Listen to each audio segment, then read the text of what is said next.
ये बात है दूसरे विश्व युद्ध के आखिर की, जब फ्रांस पर नाजियों का कब्जा था। इसी दौरान अमेरिकन सोल्जर्स की एक टोली जंगल में सो रही थी। तभी उनमें से एक फौजी क्रिस को एक भयानक सपना आया, और जब वो जागा तो उसने देखा कि कोई तो उनकी तरफ पास वाले पेड़ से झांक रहा है। उस साये ने अपनी नजर क्रिस पर गड़ाए रखी। क्रिस और भी ज्यादा बेचैन हो गया और अपनी पिस्टल निकालने लगा, लेकिन उससे पहले ही सामने खड़े उस इंसान ने अपनी पिस्तौल क्रिस पर तान दी। डरे हुए क्रिस ने उससे पूछा कि तुम क्या चाहते हो। क्रिस को यकीन था कि अब ये मुझे मार देगा, इसीलिए उसने अपनी आंखें बंद कर ली। लेकिन जब उसने दोबारा अपनी आंखें खोली तो वो साया गायब हो चुका था। अगली सुबह क्रिस और उसकी टोली एक बेस तक पहुंचने के लिए तैयारियां करने लगे। टोली का वहां पहुंचना बेहद जरूरी था। कर्क की जराबों की वजह से उसके पैर में बहुत खुजली हो रही थी, इसीलिए उसने बुच्ची से पूछा कि तुम्हारे पास एक्स्ट्रा जराब है क्या भाई। लेकिन इसी बात पर बुच्ची और यूजीन कर्क का मजाक उड़ाने लगे। मजाक मजाक में बात थोड़ी ज्यादा बढ़ गई, लेकिन तभी क्रिस ने टोली को आगे बढ़ने का ऑर्डर देकर झगड़ा रोक दिया। बेस की तरफ जाते वक्त सोल्जर्स को एक जीप की आवाज सुनाई दी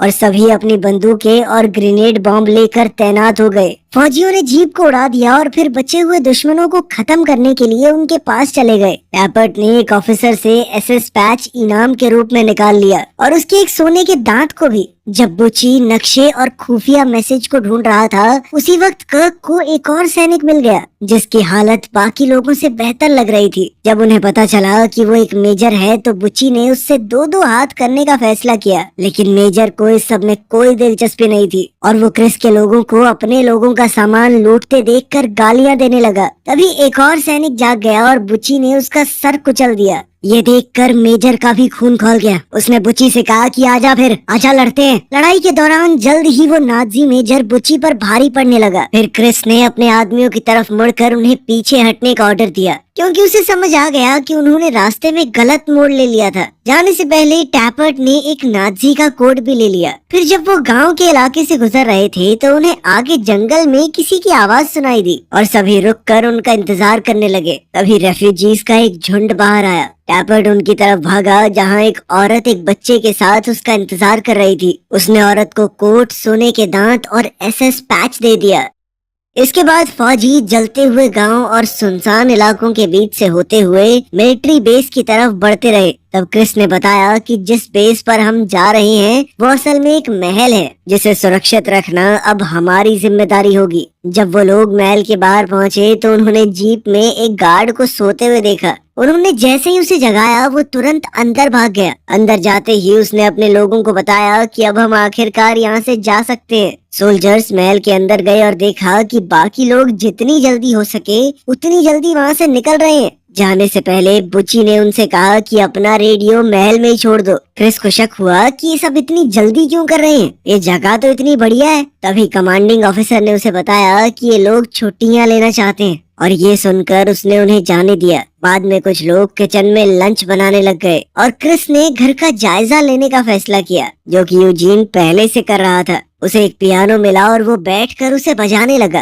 पियानो की धुन खाली महल में गूंजने लगी। वहीं क्रिस महल में बनी हुई लाइब्रेरी में चला गया और उसने देखा कि जमीन पर एक बड़ा सा जलने का निशान है, जहाँ पहले कभी एक कुर्सी हुआ करती थी। और तभी उसे पास बनी हुई जाली से कुछ अजीब आवाजें सुनाई देने लगी, जिन्हें वो समझ नहीं पा रहा था। वहीं बुची को भी बाथरूम में किसी की आवाज सुनाई दी। वो चेक करने गया तो दरवाजा बंद था, पर जैसे ही वापस मुड़ा दरवाजा अपने आप खुल गया। बाद में सब लोग एक साथ खा पी कर आराम करने लगे, लेकिन तभी उन्हें अजीब आवाजें सुनाई देने लगी और वो अपने हथियार लेकर देखने चले गए। टैपर्ट और बुची सीढ़ियों से गए और मेन दरवाजा चेक करने लग गए। तभी कर्क और क्रिस ने अपने पास एक आवाज सुनी, लेकिन समझ नहीं पाए कि ये है क्या। इसके बाद वो एक कमरे में गए जहाँ सारी चीजें ढकी हुई थी। वहाँ तो कुछ नहीं मिला। फिर जब वो किचन तक पहुँचे तो समझ आया कि आवाज दूसरे कमरे से आ रही है, और जैसे ही उन्होंने अंदर जाने की तैयारी की तो दरवाजा अचानक अपने आप खुल गया। दोनों आदमी कमरे में दाखिल हुए, जहाँ उन्होंने एक पर्दा देखा जो अगले कमरे को इससे अलग कर रहा था। फिर जैसे ही उन्होंने पर्दा हटाया तो कर्क और क्रिस ने एक आदमी को खिड़की के सामने लटका हुआ देखा, जो फिर अगले ही पल गायब भी हो गया। खैर कुछ ही घंटों में रात हो गई और सभी फौजी अब आग के सामने बैठकर भूतों की कहानी सुनाने लगे। उसी वक्त टैपर्ट अपनी दूरबीन से खिड़की के बाहर देख रहा था। यूजीन ने उन्हें एक डायरी के बारे में बताया जो उन्हें बेसमेंट में मिली थी, जो कि एक 18 साल के नाजी की थी जिसने घर पर कब्जा किया था। तभी अचानक सब लोगों को आग वाली जगह से खटखटाने की आवाज सुनाई देने लगी और क्रिस कहने लगा कि ये तो कोई कोड लग रहा है। यूजीन उस कोड को समझने की कोशिश करने लगा, जिसका मतलब बना कि मेरे पैर नहीं है। तभी अचानक आवाज बंद हो गई। क्रिस ने अपने आदमियों से कहा कि अभी के लिए आराम करो, लेकिन तब भी एकदम सतर्क रहना। उसने टैपर्ट को छत के नीचे वाले कमरे में जाने को कहा, क्योंकि निगरानी रखने में उसका कोई जवाब नहीं। उधर यूजीन बेसमेंट में एक संदूक खोलने की कोशिश करने लगा, लेकिन जब नहीं खुली तो हार मानकर ऊपर ही बैठ गया।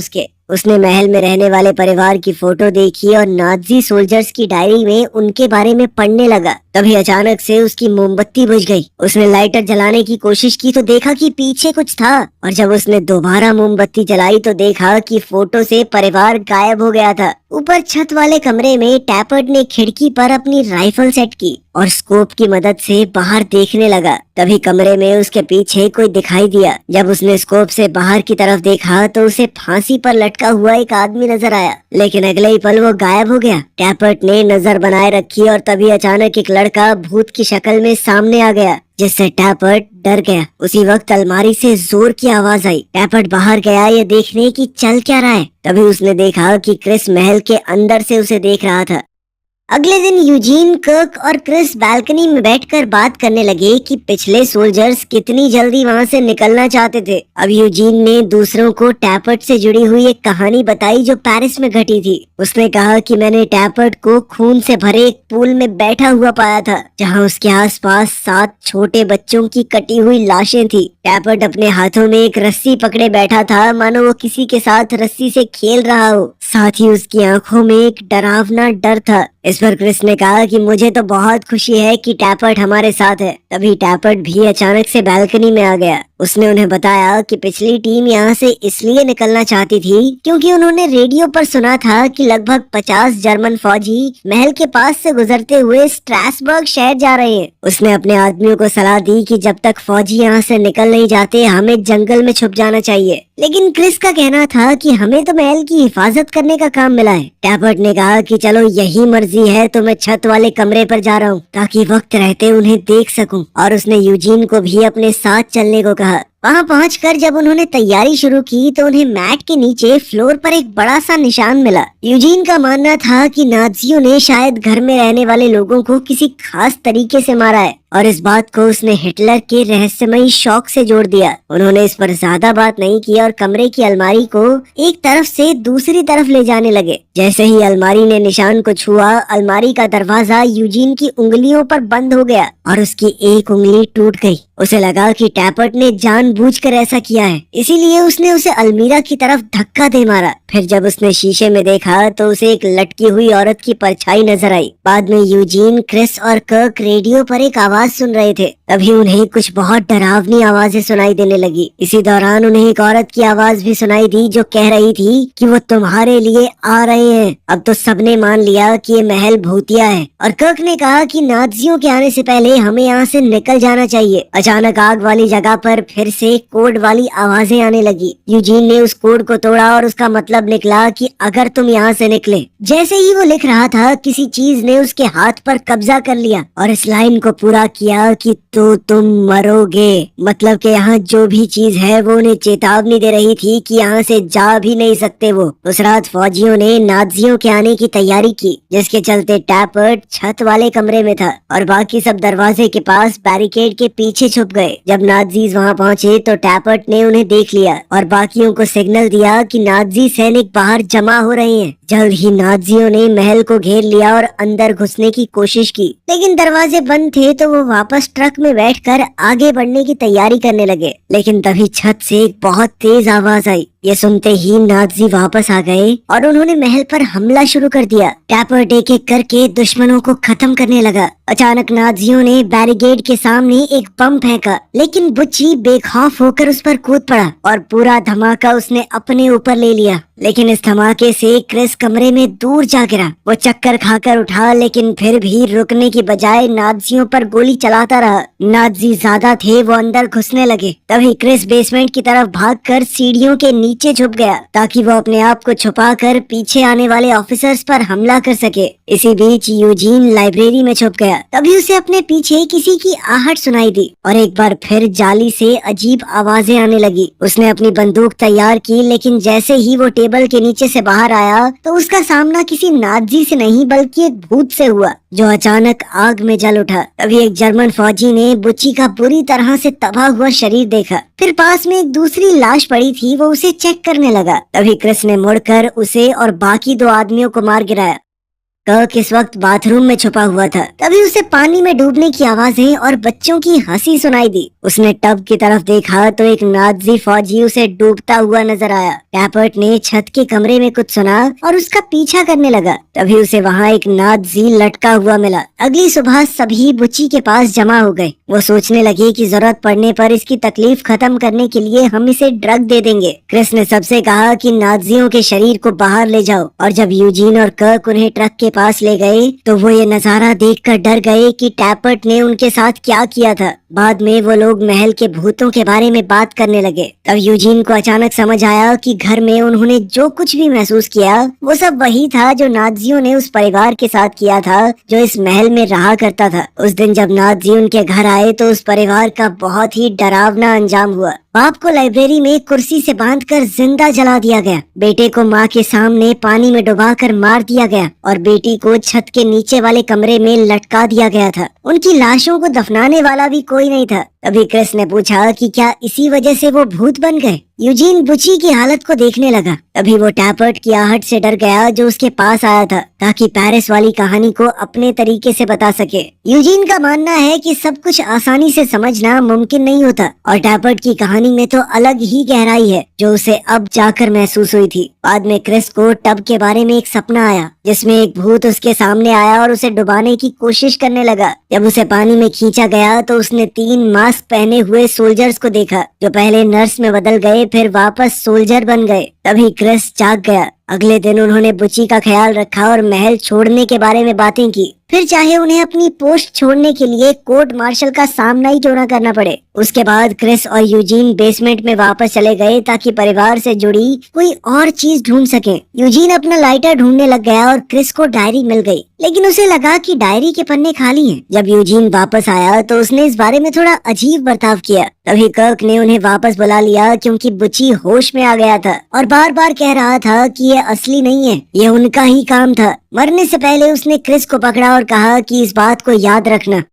उस रात बाकी बचे हुए फौजी महल छोड़ने की बात करने लगे, लेकिन क्रिस ने कहा कि हमें पहले परिवार की लाशों को दफन करना होगा। वो सबको परिवार के बारे में पता लगाने को कहने लगा। अचानक डायरी के पन्ने फिर से लिखे हुए दिखाई दिए। यूजीन ने कहा कि मैं डायरी के अंदर सबूत ढूंढ कर रहूंगा ताकि परिवार की लाशें हैं कहां पर ये पता चल सके, पर उसका मानना था कि इससे पहले हमें महल छोड़ देना चाहिए। इसके बाद फौजियों ने गार्डन में बुच्ची को दफना दिया और फिर वहां से निकल गए। बेस कैंप की तरफ वापस चलते हुए उन्होंने सड़क पर एक टूटी हुई एम्बुलेंस देखी और उन्हें वही रेफ्यूजीज का झुंड दोबारा नजर आया। वो आगे बढ़ते हुए अभी भी उस परिवार के बारे में बात कर रहे थे। जल्द ही वो लोग एक अजीब सी बिल्डिंग के पास से गुजरे और बाद में वो लोग फिर से उसी एम्बुलेंस तक पहुंच गए। अब उन्होंने वापस मुड़ने का फैसला किया। फौजियों की टोली दोबारा उस बर्बाद शहर से गुजरी जहां से वो पहले गुजरे थे और उस रात वो सब जंगल में ही सो गए। सोते हुए टैपर्ट ने सपना देखा कि उसे फांसी से लटका दिया गया है, लेकिन जब उसकी आंख खुली तो उसने खुद को जंगल में ही पाया। उसके स्लीपिंग बैग के पास कुछ लिखा हुआ था। अगले दिन टोली दोबारा से एम्बुलेंस के पास से गुजरी और जब उन्होंने मुड़कर देखा तो उन्हें उन नाज़ियों की लाशें नजर आई जिन्हें उन्होंने पहले मारा था। आखिरकार वो वापस महल में पहुंच गए। वो समझ चुके थे कि जब तक इस परिवार की आत्माओं को शांति नहीं मिलती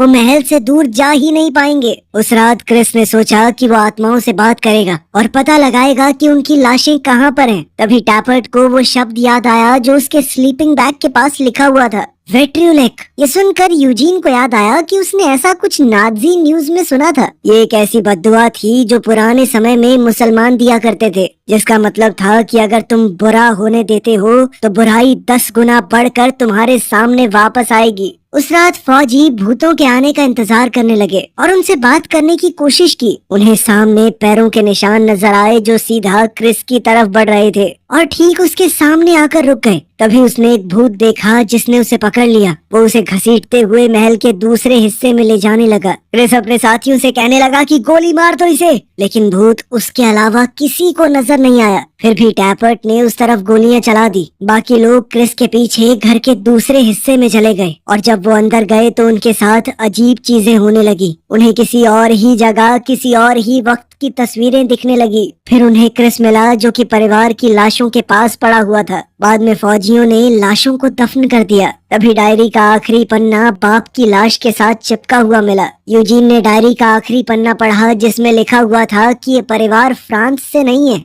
वो अफगानी थे। उन्होंने अपनी जान जोखिम में डालकर जितने यहूदियों को बचा सकते थे बचाया।